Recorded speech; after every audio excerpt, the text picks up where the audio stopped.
আসসালামু আলাইকুম। স্বাগত সবাইকে। এখন বাংলা ক্যালেন্ডারে চলছে ভাদ্র মাস। ভাদ্রে বিরক্তিকর গরম থাকলেও এই গরমে কিন্তু তাল পাকে। আর পাকা তাল মানে সমিষ্টি স্বাদ আর মন মাতানো সৌরভ। আর এ সময় ভাজা হয় ঘরে ঘরে তালের বড়া। আর শুধু কি তালের বড়া, কত রকম খাবারই নাই তাল দিয়ে বানানো যায়। আমি আজ আপনাদেরকে এই সুমিষ্টি তাল দিয়ে তৈরি করে দেখাবো তালের মালপোয়া পিঠা। আশা করছি সবার ভালো লাগবে। চলুন দেখে আসি এই তালের মালপোয়া পিঠাটা কিভাবে তৈরি করা যায়। আমি প্রথমে পিঠার জন্য ব্যাটার তৈরি করে নিব। এর জন্য একটা বলে নিয়ে নিচ্ছি 2 কাপ চালের গুঁড়া আর দিয়ে দিচ্ছি 1 কাপ ময়দা। আপনারা এটাও ঘুরিয়েও দিতে পারেন, মানে 2 কাপ ময়দা 1 কাপ চালের গুঁড়াও দিতে পারেন।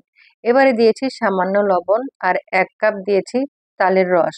আমি তালের রসটা ভালো করে পানি ছেঁকে সলিড যে তালের রস সেটা ব্যবহার করেছি। আর মিষ্টির জন্য দিয়েছি 1 কাপ চিনি। চিনি পরিবর্তে আপনারা গুঁড়ো ব্যবহার করতে পারবেন।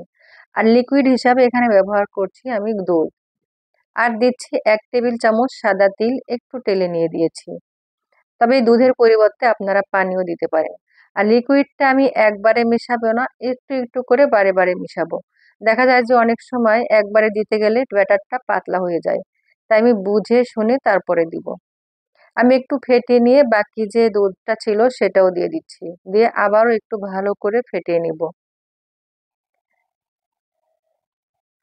এভাবে জোরে জোরে করে 3-4 মিনিট ফেটিয়ে নিলে আমাদের ব্যাটারটা রেডি হয়ে যাবে। আমার কাছে মনে হচ্ছে ব্যাটারটা একটু ঘন আছে, তাই আমি আরেকটু লিকুইড মিশাবো।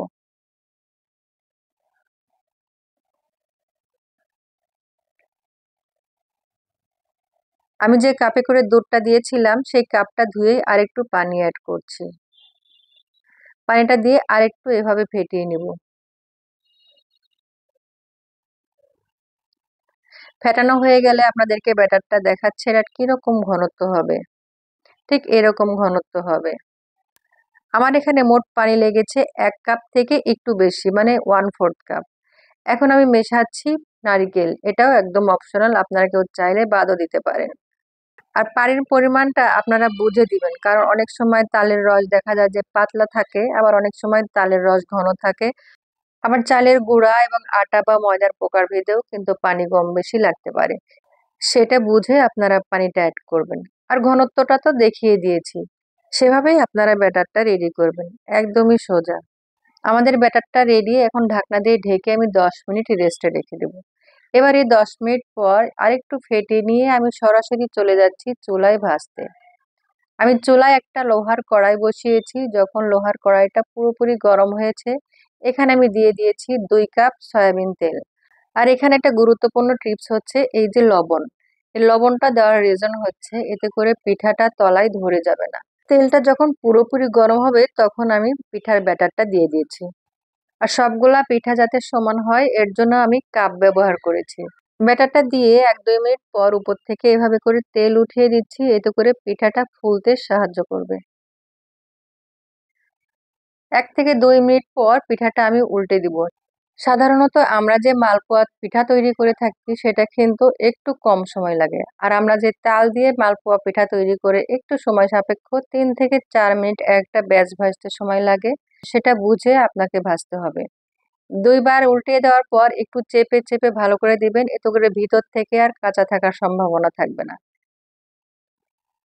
দুপাশ এভাবে চেপে চেপে ভাজার পর যখন এরকম সোনালী কালার হয়ে আসবে তখন আমি পিঠাটা তুলে নিচ্ছি। মানে আমার পিঠাটা সম্পূর্ণ ভাজা হয়ে গিয়েছে, দেখতেই পাচ্ছেন। এভাবে করে সবগুলো পিঠা আমি ভেজে সরাসরি চলে যাচ্ছি সার্ভ করতে। দেখলেন তো, কত সহজেই হয়ে গেল মজাদার তালের মালপোয়া পিঠা। আর খেতেও কিন্তু ভীষণ মজার হয়। আর ভিতর থেকে দেখুন কতটা ফুলকো হয়েছে। আর আমরা এই যে চালের গুঁড়া ব্যবহার করেছি এতে করে আমাদের পিঠাটা ক্রিস্পি করতে সাহায্য করবে। আর ময়দা বা আটা দেওয়ার কারণে 7-8 ঘন্টা পর্যন্ত এই পিঠাটা নরম থাকবে। আর সকল টিপস ফলো করলে আপনার পিঠাও এরকম মজার হবে। আর বানালে অবশ্যই নিচের কমেন্ট বক্সে জানাতে ভুলবেন না কেমন হয়েছে।